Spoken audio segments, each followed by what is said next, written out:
जो है आपका टी बाई जे बराबर में Q by R equals to में जी थीटा बाई एल।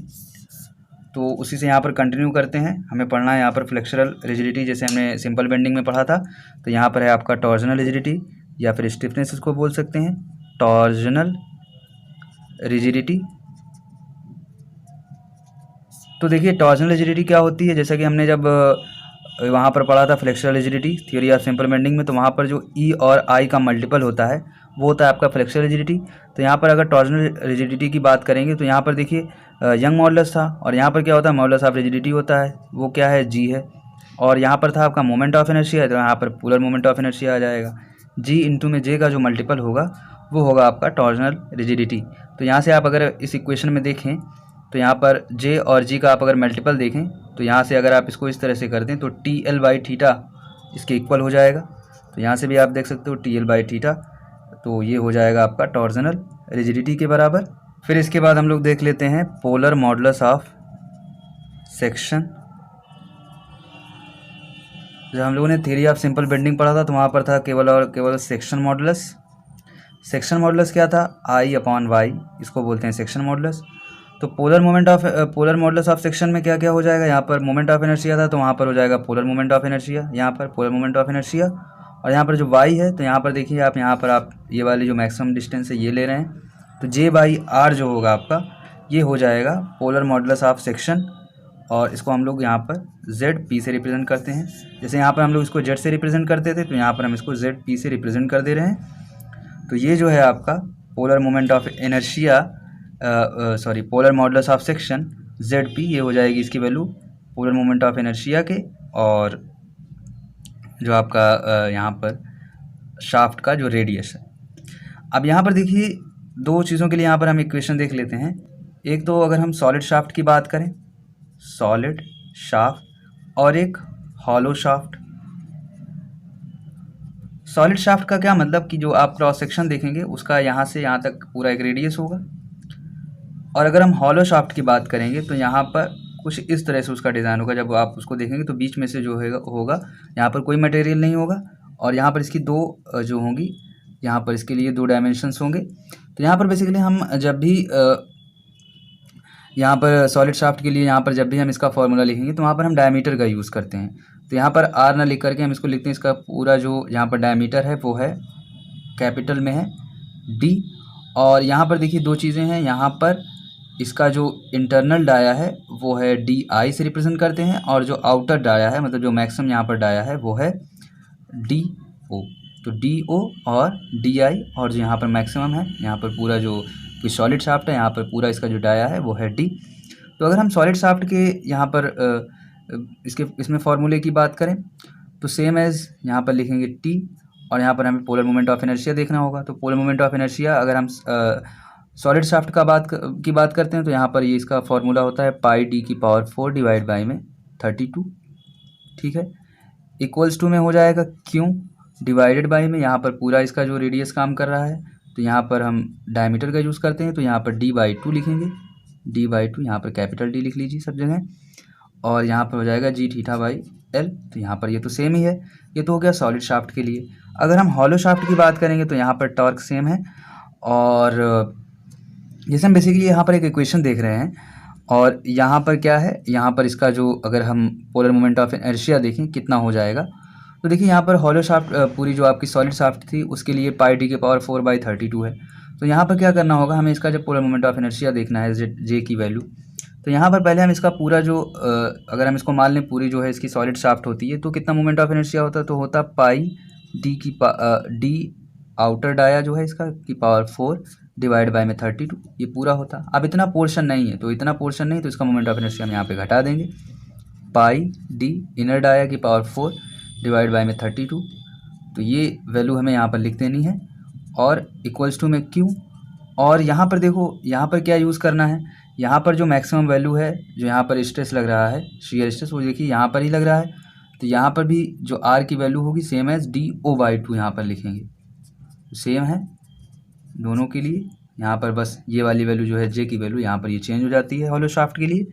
तो यहाँ तक आई थिंक आपको आइडिया लग गया होगा कि सॉलिड शाफ्ट क्या है, हॉलो शाफ्ट क्या है, उसके लिए हम यहाँ पर किस तरह से फॉर्मूले में यूज़ करेंगे। अब इसमें हम लोग देख लेते हैं कि अगर हमें यहाँ पर स्ट्रेंथ जो है सॉलिड शाफ्ट और हॉलो शाफ्ट की सेम दी गई हो और उस कंडीशन में हमें निकालना है कि इनके वेट का रेशियो क्या आएगा, हॉलो और सॉलिड शाफ्ट के वेट का रेशियो हमें निकालना हो तो किस तरह से निकालेंगे। तो यहाँ पर हमें निकालना है कि कंपैरिजन करना है, basically comparison of weight in hollow and solid shaft for equal strength. Equal strength के लिए यहाँ पर हमें कंपैरिजन करना है हॉलो और सॉलिड शाफ्ट का। तो यहाँ पर देखिए लिखा गया है, सबसे पहले तो यहाँ पर ये ध्यान देते हैं कि यहाँ पर लिखा है कि इक्वल स्ट्रेंथ के लिए। तो इक्वल स्ट्रेंथ के लिए हमें क्या करना होगा, सॉलिड शाफ्ट का जो टॉर्जनल यहाँ पर टॉर्जन लग सकता है और यहाँ पर जो हॉलो शाफ्ट का जो टॉर्जन है वो दोनों सेम है। मतलब देखिए जितना जो टॉर्जन बियर कर सकता है, तो यहाँ पर देखिए जैसे यहाँ पर कोई टॉर्क काम करता है तो उसको अपोज करने के लिए भी एक टॉर्क काम करता है। तो जितना रेजिस्टिव टॉर्क होगा उतना ही ज़्यादा इसकी स्ट्रेंथ होगी। तो जब बेसिकली यहाँ पर स्ट्रेंथ की अगर आप बात करते हैं शाफ्ट की, तो वहाँ पर हमें इसका टॉर्क देखना है। तो टॉर्क अगर इक्वल है दोनों का, उस कंडीशन में बताना है कि दोनों का वेट क्या होगा, वेट का कंपैरिजन क्या होगा, वेट का रेशियो क्या होगा, आप यहाँ पर निकाल सकते हैं। तो यहाँ पर देखिए दोनों शाफ्ट का सेम है, यही फिगर मान लीजिए। यहाँ पर जो है कैपिटल डी है, इसका जो डाया है सॉलिड शाफ्ट का, हॉलो शाफ्ट के लिए 2 डाया है, आउटर डाया और ये है इनर डाया। इस कंडीशन में आपको पता करना है कि वेट का जो रेशियो होगा वो क्या होगा। तो अगर हम बात करें, पहले वेट ही निकाल लेते हैं। वेट अगर हम सॉलिड शाफ्ट के वेट की बात करें, वेट बराबर होता है आपका मास इंटू जो ग्रेविटेशनल एक्सेलरेशन काम कर रहा होता है। तो ग्रेविटेशनल एक्सेलरेशन सभी के लिए सेम ही होगा, चाहे सॉलिड हो चाहे हॉलो हो।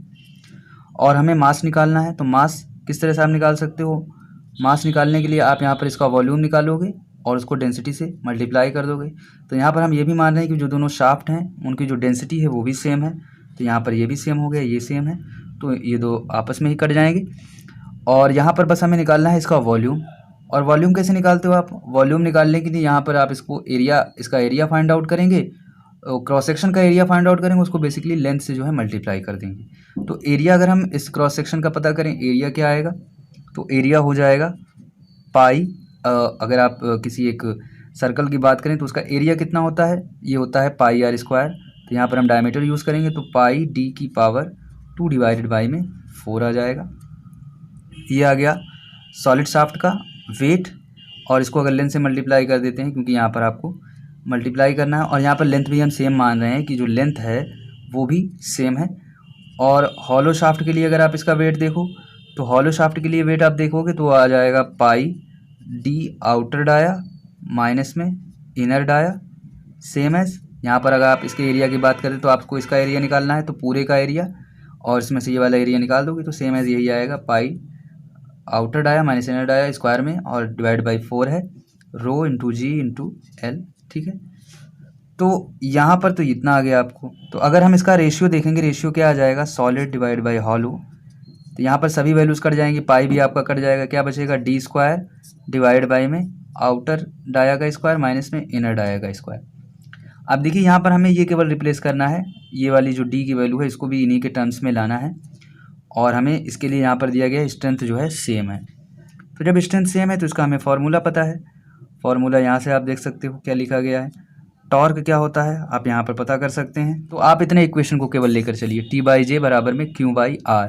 तो टार्क आप निकालेंगे अगर सॉलिड शाफ्ट के लिए, तो यहाँ पर स्ट्रेस जो है, यहाँ पर ये भी मान रहे हैं कि जो दोनों पर स्ट्रेस काम कर रहा है मैक्सिमम वो भी सेम है, तो क्यू डिवाइडेड बाई में, यहाँ पर अगर आप देखो तो जो आउटर डाया है वो क्या है, जो यहाँ पर रेडियस काम करेगा वो है डी बाई 2। और जो पोलर मोमेंट ऑफ इनर्शिया यहाँ पर आपने देखा था वो कितना है, पाई डी की पावर 4 डिवाइड बाई में 32। तो यहाँ पर लिख लेते हैं क्यू डिवाइडेड बाई में है डी बाई 2, तो यहाँ पर 2 ऊपर आ जाएगा, डी आ गया इक्वल्स टू में, यहाँ पर हमें मल्टीप्लाई करना है पाई डी की पावर 4 डिवाइड बाई में 32।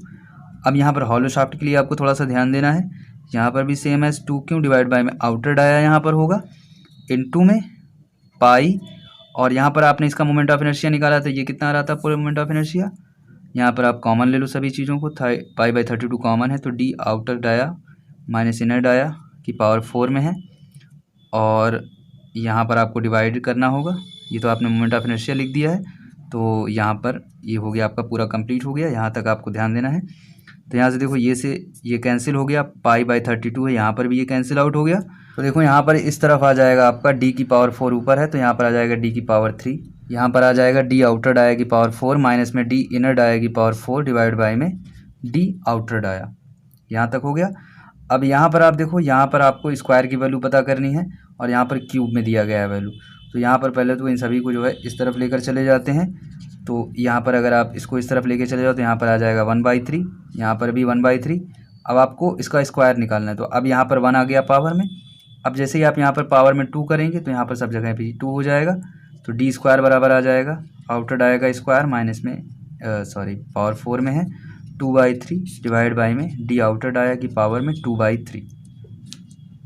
अब यहाँ से आप निकाल सकते हैं WS डिवाइड बाई में WH, सॉलिड शाफ्ट का जो वेट है डिवाइड बाई में हॉलो शाफ्ट का वेट। यहाँ पर आप सभी वैल्यूज़ को रख दो।